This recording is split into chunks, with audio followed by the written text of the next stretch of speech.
গ্রাম বাংলা অঞ্চলে একটা কথা আছে, ধৈর্যের ফল মিষ্টি বেশি। ঠিক তেমনই সারা বছর গাছকে নিয়মিত পরিচর্যা করে ফল পেয়েছি।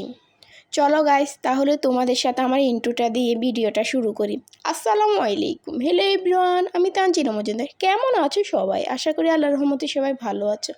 গাইস, আজকে আমি অনেক হ্যাপি, কারণ নিজের হাতে লাগানো গাছ থেকে যখন ফলগুলো পাড়া হয় না, মনটা এমনিতে অনেক ভালো হয়ে যায়। গাইস, তোমাদেরকে কি বলবো আর, মন তো ভালো ভালো হয়ে কি হবে, মনের ভিতর থেকে যে একটা দীর্ঘ নিঃশ্বাস আসে।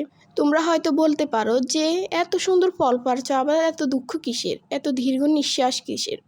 কারণ আমার কিছু প্রিয় মানুষ আছে যাদেরকে নিয়ে আমি এই ফলগুলো খেতে পারতেছি না। তাদেরকে যদি নিয়ে একসাথে খেতে পারতাম, মনটা আরও বেশি ভালো হতো। বাড়ির সবাইকে ফলগুলো ভাগ করে দেওয়া হয়েছে। এই যে তোমাদেরকেই বলছি, তোমাদেরকে তো দিতে পারিনি, তোমরা ভিডিওটাই দেখে নাও। গাইস, তোমরাও দেখাও। গাইস, এবছরে আমার ছাদ বাগানে অনেকবারে ফল আসছে, কিন্তু টেই ভর্তি করে আর কখনো ফল পাড়া হয়নি। এবারে ফার্স্ট অনেকগুলো ফল পেরেছি। তোমরা আমাকে একটু কমেন্ট করে জানাবে যে এখানে কয়টা ফল আছে। আমি জানি তোমরা অনেক কিপটা, আমাকে একটু কমেন্ট করে জানাবা না যে এখানে কয়টা ফল আছে, তাই আমি তোমাদেরকে বলে দিচ্ছি এখানে কয়টা ফল আছে। এখানে মোট 23টা ফল আছে।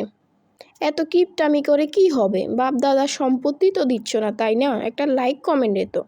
গাইস, আমার এই বছরে লাগানো গাছগুলো তো ফল আসছে। দেখো, 2টা ফল পেরে নিয়েছি। গাছগুলোর বয়স মাত্র 9 মাস।